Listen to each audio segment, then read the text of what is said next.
One of Canada's biggest cities just doesn't have water right now. Or that's what it seems like I'm hearing and seeing on the news. Hello and welcome to the Full Comment Podcast. My name's Brian Lilly, your host. Calgary is undergoing a major shock to their system after a complete failure of a water main. It's fascinating because it's getting close to tourism season in Calgary. They're going to be having Stampede soon. And I can tell you that there's conversations out here in Eastern Canada, Central Canada, about can you even go to Calgary right now? Don Braid has been covering everything that has been going on with Calgary and its water supply, including getting answers to questions that city officials will not provide. He's been writing about this in the Calgary Herald and joins me now. Don, I know perhaps I've gone over the top in saying Calgary doesn't have water.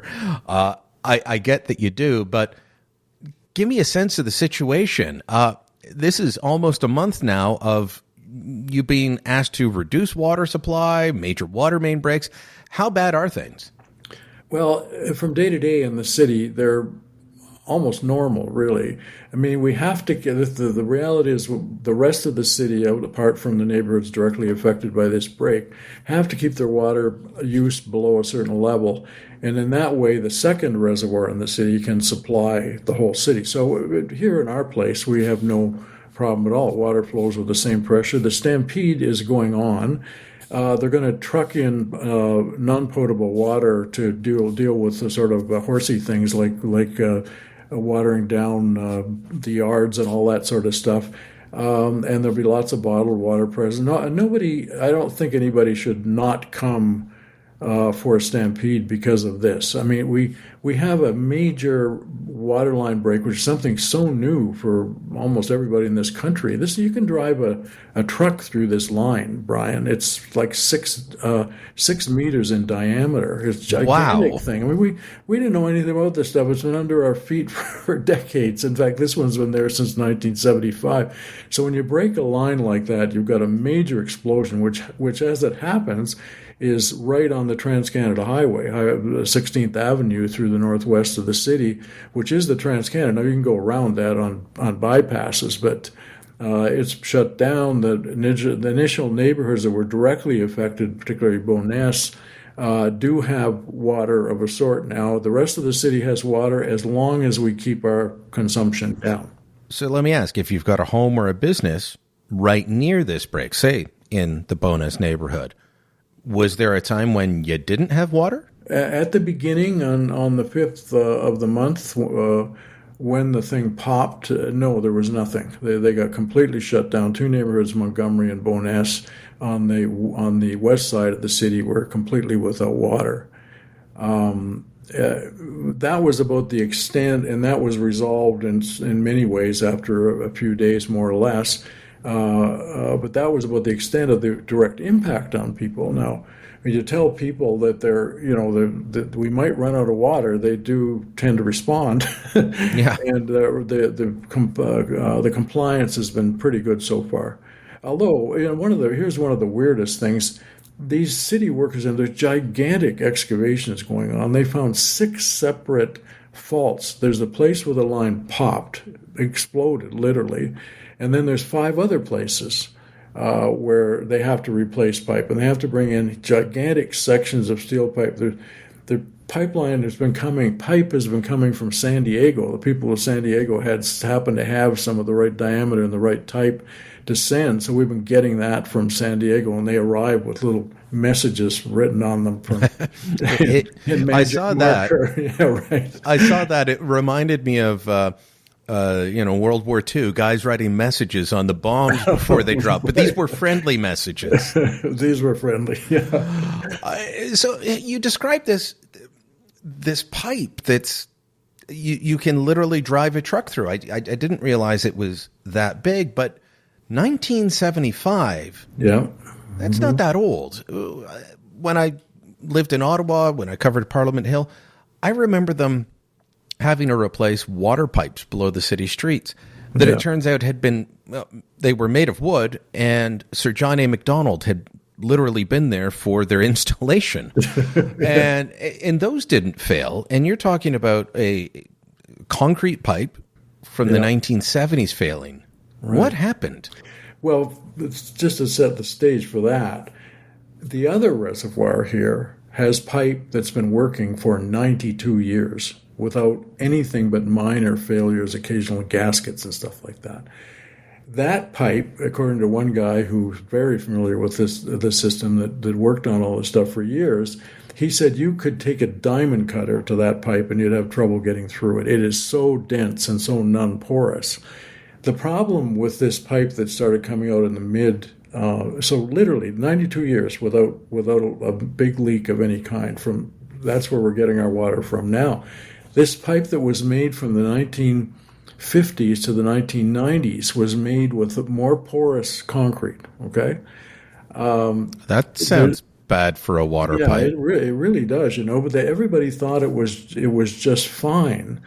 But it turns out that it's very susceptible to chemical corrosion. One of the guys that I spoke to put it this way. He said, the stuff that's really bad for these pipes is topsoil, the stuff that's great in your garden. Farmers call it great topsoil. We call it toxic waste, certain chlorides, sulfides, and chemicals like that. I saw your headline and your column on that, and I thought, how on earth is topsoil in my garden going to ruin a water pipe? This is a very, very good question, but it does, because the sulfides and chlorides and salt and things like that, as one other guy said, almost anything in the periodic table is bad for a pipeline. But the ideal location for these pipelines, the ones that have this more porous kind of concrete, what they really need is sand and gravel around them. And that's the crazy thing about this huge break, because these pipes like to be in sand and gravel, which is not corrode. So that's why they never expect a break like this anywhere near a riverbed, because that's the kind of soil you get near a riverbed. This break is near a riverbed. So at this point, I'm guessing. I think I've learned a lot, but I'm guessing. I'm guessing that loads of other kind of stuff were poured over it. Construction went on. People forgot all about the damn thing. It's just got water under there. And then gradually, over time, some of these chemicals seeped down to the pipe, and not just in one place, Brian, but in 6 different places. Now, the other 5 places haven't leaked, but they still have to replace the pipe because of this. How long is all of this going to take? Well, it's supposed to be right now, perhaps for publicity reasons as much as anything, they're saying that the worst will be over and the lines could be functioning by July the 5th, which is the opening day of Stampede, as it happens. They're saying it's not entirely, a sure thing, but they could well be back in full service. Like once they've got this stuff connected, filled in, or they have to flush things out. In fact, some city workers have been harassed because when people have seen them flushing out lines, which is something they have to do this work, but they've been harassed for wasting water. So, but they have to, once they get this stuff buried, or at least once they get it installed, they have to do a lot of work checking the safety of the water, a lot of testing. So that could take days. But they think that they might have it back in full service by July 5th.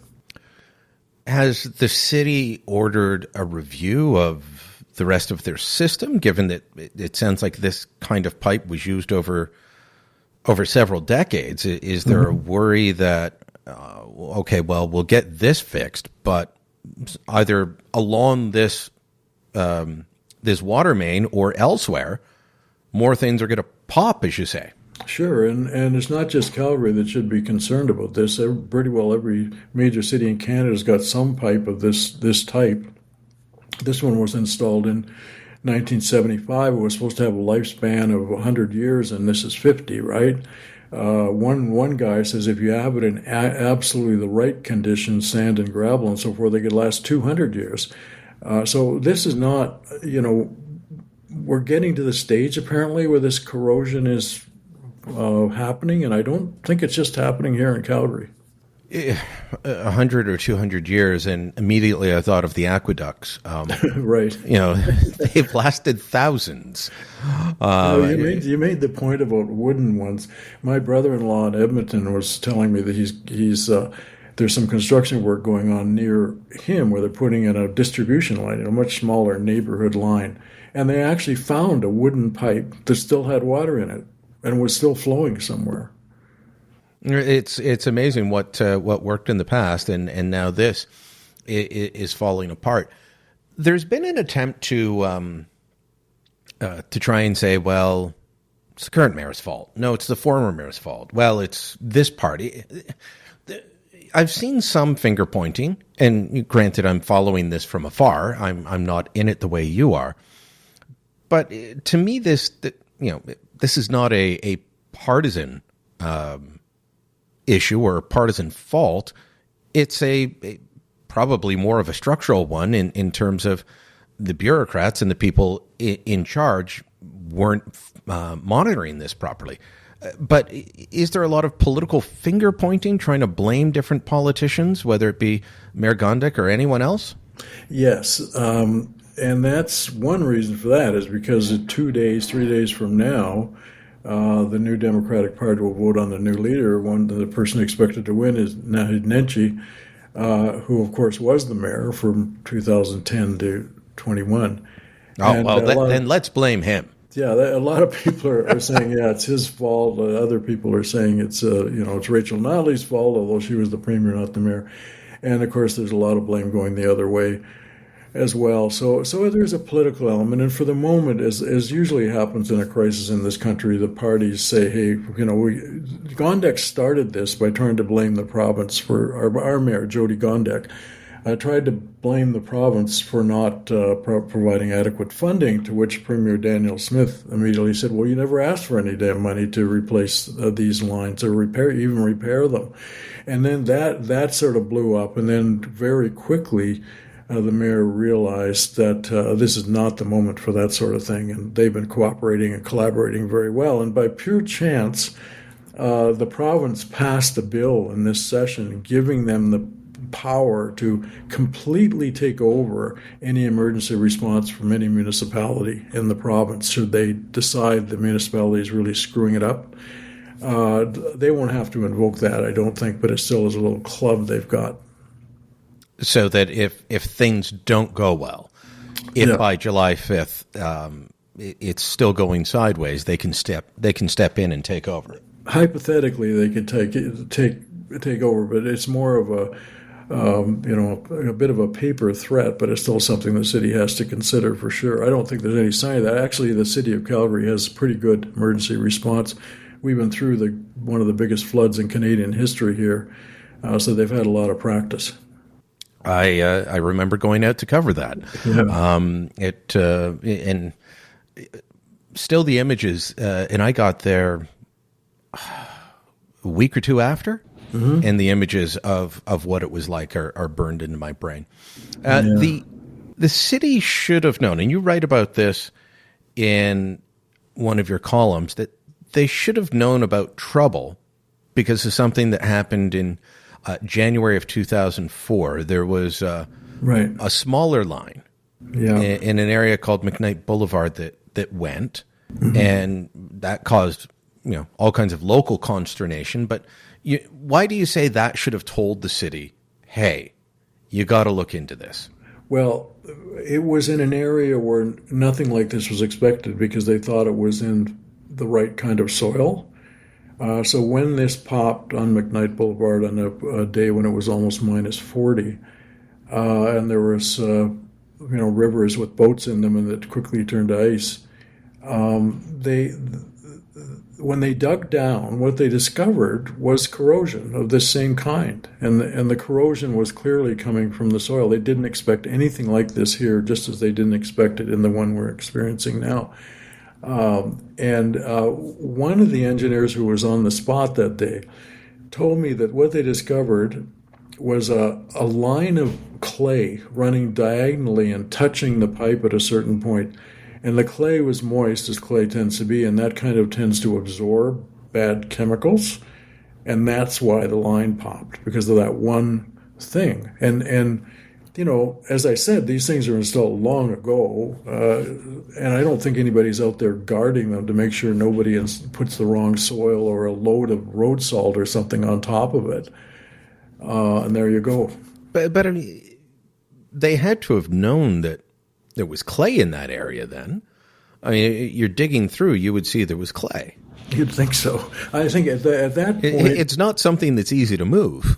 No, but at that point, it wasn't really understood how susceptible these lines were to corrosion. That's my understanding from talking to the people who were quite garrulous about it because they're no longer under city secrecy rules, that they didn't really understand how susceptible they were. So Calgary is a booming city. It's building out. You say these pipes were used from, 1955 to 1990 something. Yeah. What are they building as you put up new neighborhoods? Well, that's a really good question, and people are asking it at this moment for the reason that they've just passed blanket zoning in Calgary, as almost every other Canadian city is doing. There's tremendously controversial here. And, of course, that means more dwellings, it means more density, it means more need for water, needs more strain on the existing pipes. And people are saying, well, how can you go ahead with your blanket zoning plan when we now have doubts about the water supply?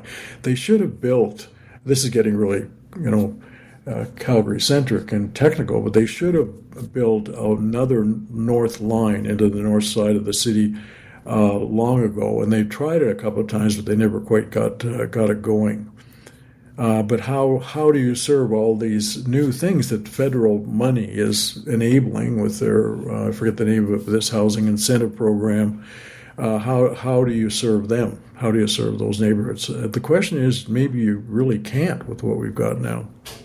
But are we still using, and the answer would be similar in Toronto or Vancouver or elsewhere, cities are probably using very similar pipe. Are we still using pipe that is susceptible to this type of corrosion and breaking when it comes into contact with topsoil or clay? Yeah, right. It's, since 1990s, like this was tightened up in the 1990s. There are two issues. There's kind of a false flag floating around because there's an article in a UK magazine, which is really very good, called pipelinerepair.uk. And it talked to there's a publication for everything. There really is.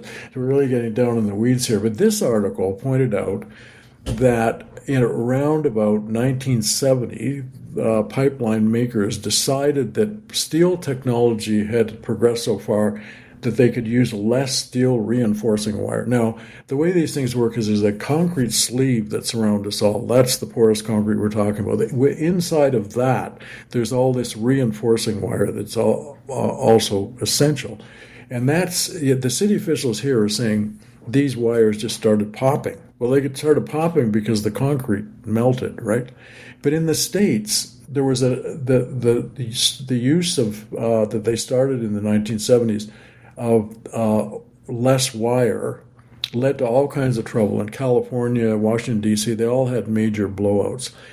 And from my understanding, though, is that's not the problem here because we, at least in Calgary, the pipe that we bought back then to install this line was made in Canada, but still in Saint-Eustache, Quebec, as a matter of fact. And it was still up to the old wire standard. So the problem isn't the wire, even though the city keeps trying to say it is. The problem is the concrete.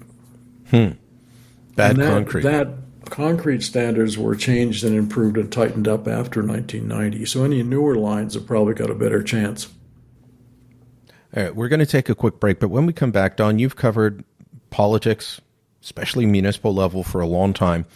I want to pull the conversation back from Calgary and talk about it on the wider scale of municipalities just don't like fixing the stuff beneath our feet. We'll talk about that when we come back. Municipal governments, no matter where you live, love to talk about how they don't have the right money for infrastructure. For years, we've heard about the infrastructure deficit. The Federation of Canadian Municipalities is constantly telling provincial and federal governments that they need to give them more money.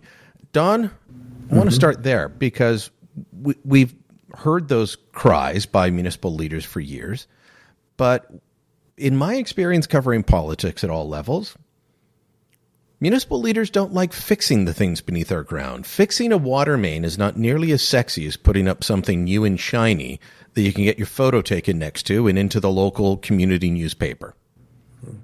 Absolutely, and that's exactly what happened in this case. They knew after 2004, we already talked about that they had to do a lot of inspecting. In fact, they immediately established a whole unit at City Hall to do nothing but inspect these pipelines because they knew there was trouble ahead, right? They must have had some indications from things that had happened elsewhere that there was potential trouble. In fact, in 2007, the very line that we're missing now because it popped, they shut it down completely and inspected it fully. And they could do that in those days because there were few people in Calgary, and you could still supply the city almost even without telling them that this is what you were doing. Can't do that now. So they have not only have they not properly inspected it, but some of the inspection they did, called acoustic testing, missed 5 problems with this line. But that's exactly right. They wait until the crisis comes, and then there's an uproar, and then they call for funding. They say they're continuing to call for funding, but they haven't called for it for this purpose, right? Here in the city, probably nowhere else either. But I think exactly right, and they're not the only ones to do that. Of course, provinces tend to be a little crisis-oriented when it comes to funding as well.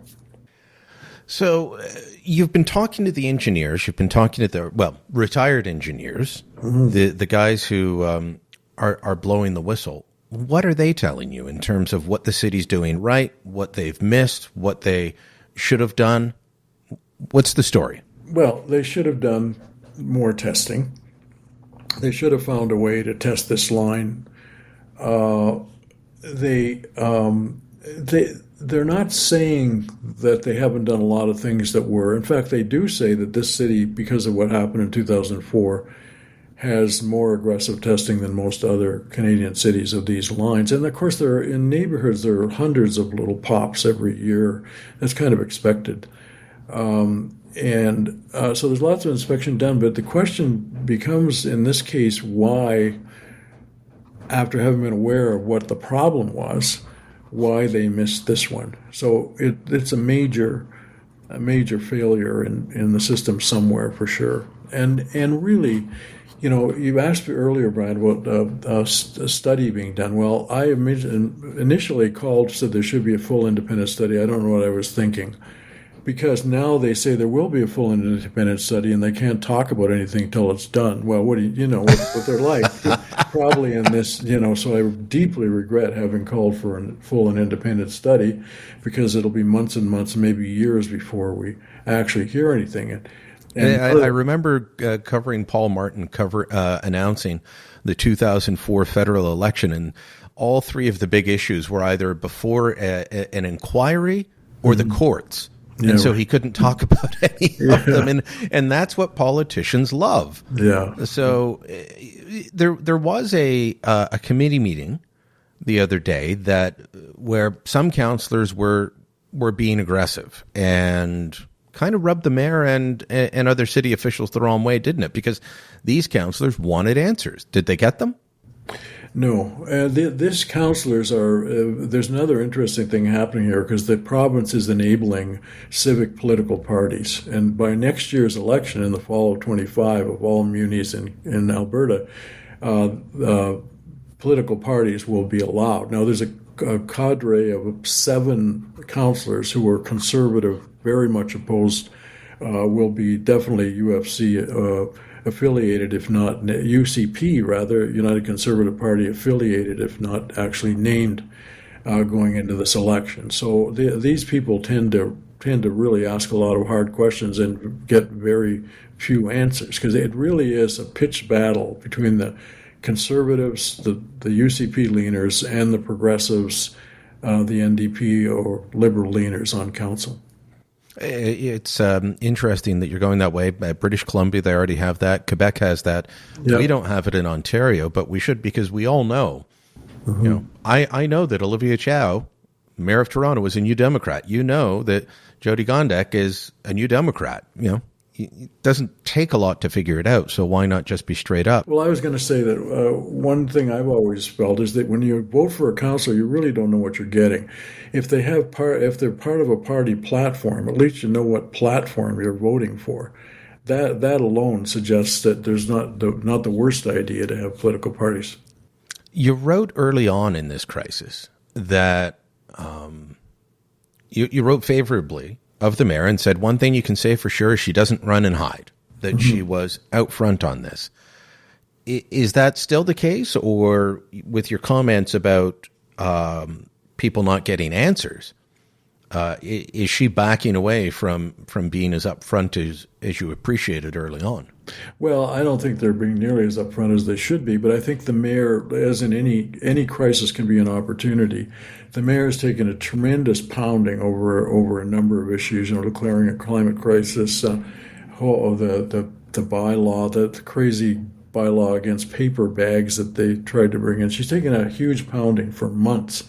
And then all of a sudden there's this opportunity to be on TV, on YouTube and everything every single day, talking directly to the voters. And she's a good presenter. She comes across very well. And so there is a chance that she can redeem herself. And a lot of people looking at her might say, well, what's all the fuss about? I think she's okay. Nenshi was She not was up for a recall, wasn't she? She was, and it actually got quite a lot of votes. There was no way it was ever going to succeed. It was a formal recall under provincial legislation, a formal recall petition under provincial legislation. And then when the city people looked at the ballots, they decided that all of them were invalid. That's a fact. It's the technicality, because you're supposed to have some document that comes with every ballot because it wasn't there. They ruled that every single vote against John Deck was invalid. But they didn't have enough votes to recall her anyway. It never would have worked anyway. Okay.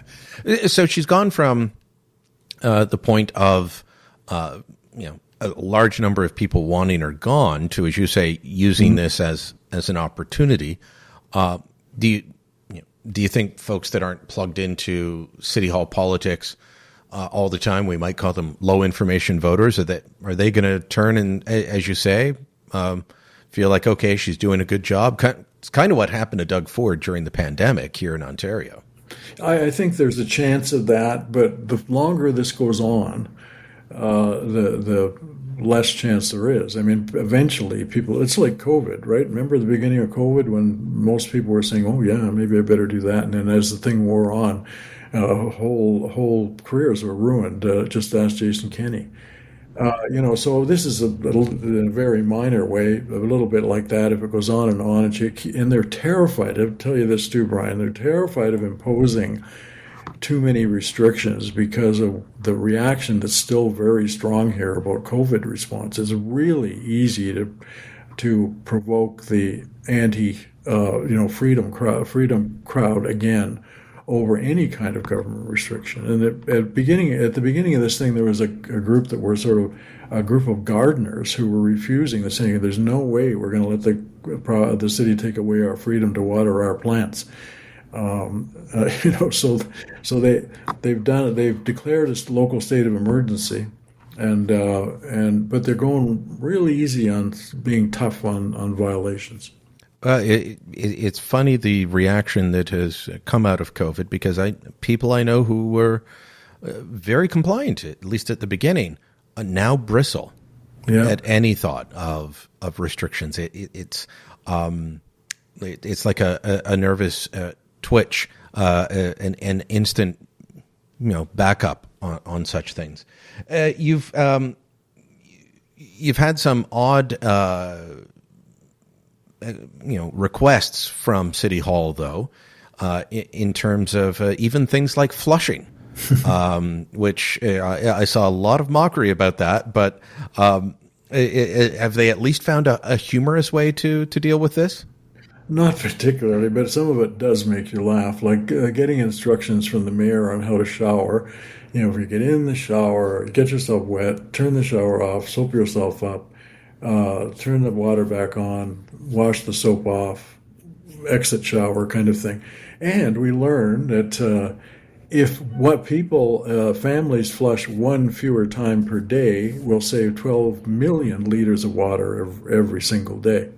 And so there's all kinds of advice coming out that can sound comical, at least at first. Yeah. I saw the color-coded flushing guide being shared online. Oh, yeah. I hope that you guys do get through this sooner rather than later, but this is a cautionary tale for municipalities across the country, probably across the continent, to start looking at the infrastructure and not neglecting it. That's for sure. All right, Don, thank you very much for the time today. Thanks a lot, Brian. Bye. Full Comment is a Postmedia podcast. My name's Brian Lilly, your host. This episode was produced by Andre Prue. Theme music by Bryce Hall. Kevin Libin is the executive producer. Remember, you can subscribe to Full Comment anywhere you get your podcast, Apple, Spotify, Amazon, wherever you get it. Help us out by leaving us a rating, giving us a review. Tell your friends about us. Thanks for listening. Until next time, I'm Brian Lilly.